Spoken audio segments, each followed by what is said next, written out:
Donc voici le 10 ballast. Il s'agit surtout d'une self avec son allumeur et la douille qui est avec. Ce ballast-là, je l'ai récupéré dans une lampe Sentinelle.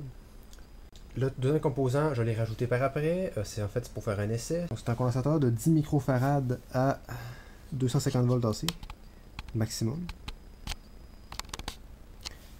Donc je vais l'utiliser pour faire un essai sur la compensation du facteur de puissance, parce que ces ballasts-là, surtout ceux dans les sentinelles, étant donné que dans le luminaire, il n'y a pas beaucoup de place pour un condensateur, généralement il n'y en a pas. Donc le facteur de puissance est relativement bas. Pour tenter de pallier à ça, je vais faire un essai avec ce condensateur-là que j'ai récupéré sur un moteur de pompe de lave-vaisselle. Il fait 10 microfarads. Si je ne me trompe pas, la valeur de compensation pour ce genre de ballast-là, c'est 28 microfarads. Mais j'ai vu à quelques endroits que 8 était suffisant. C'est ce qu'on va essayer.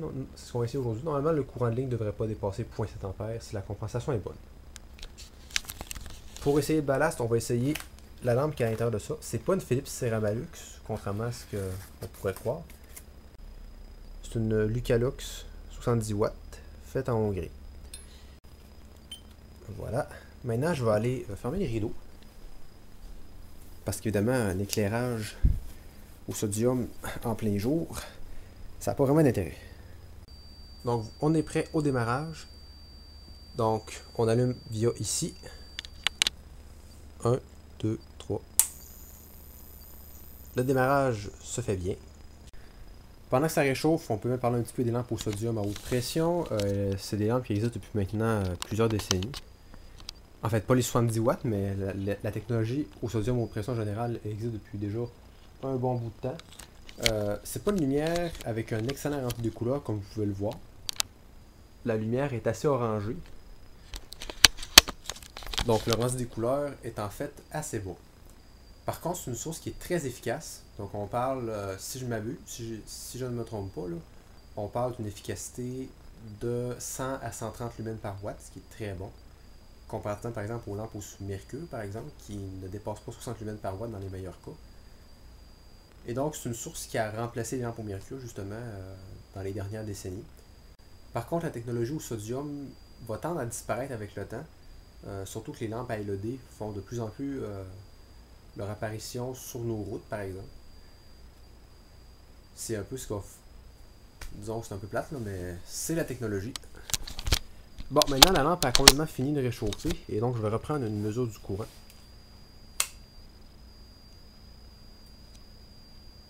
« 1.4 », donc c'est en fait la valeur sans compensation. Et là, vous allez voir un redémarrage à chaud, ou en anglais un hot restrike. Le courant dans cette situation ne devrait pas être très élevé. En fait, c'est presque nul comme courant.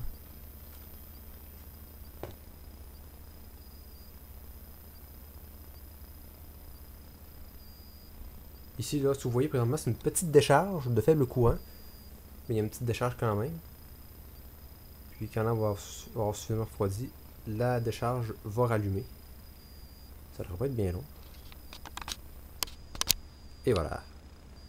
Si vous récupérez des condensateurs sur des vieux moteurs, comme par exemple des moteurs de pompe de lave-vaisselle ou des moteurs tout court, tout ce qui est moteur, il y a souvent des condensateurs comme ceux-ci pour soit pour le démarrage ou pour le facteur de puissance. Et c'est des condensateurs qui peuvent se révéler très utiles pour compenser des ballasts par exemple. Comme voyez-vous, ça fait c'est très très petit, ça fait même pas un pouce de largeur, ou à peu près 2 cm. Et ça prend pas beaucoup de place à côté d'un ballast, comme ceci. Donc, j'imagine que ça, on pourrait le placer dans une sentinelle, même s'il n'y a pas beaucoup de place. Et ça peut faire diminuer le courant de ligne consommé. Donc, éventuellement, ça permet de mettre plus de luminaire par circuit.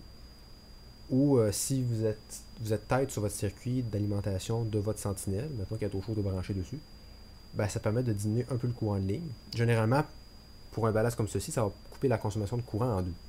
C'est quand même pas rien. Et ces condensateurs-là peuvent aussi servir à remplacer des condensateurs qui sont brisés sur des circuits qui sont naturellement compensés. Je pense par exemple au ballast de ce type-là. Donc ça, c'est un ballast de type CWA, auto-transfert à wattage constant. C'est des ballasts qui ont de toute façon besoin d'un condensateur qui est en série avec la lampe.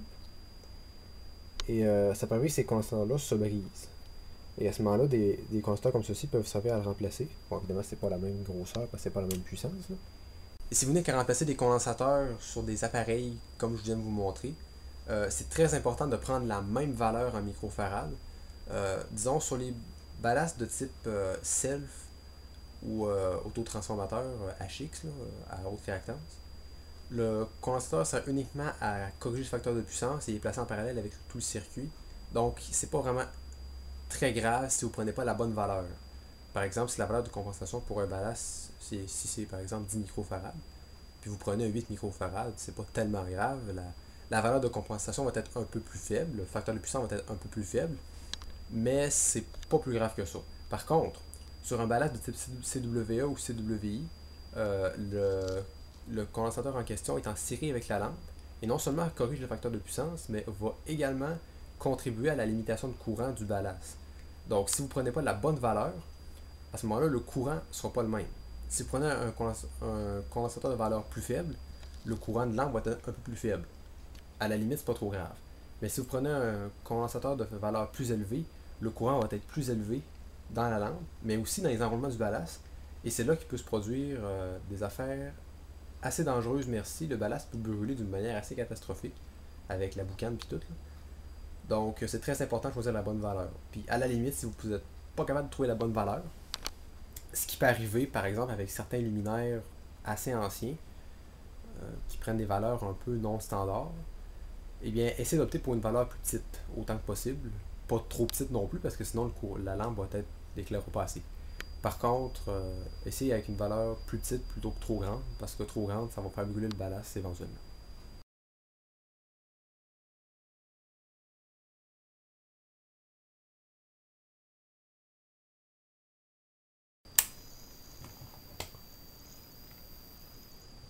On va allumer le ballast. Et on va mesurer le courant.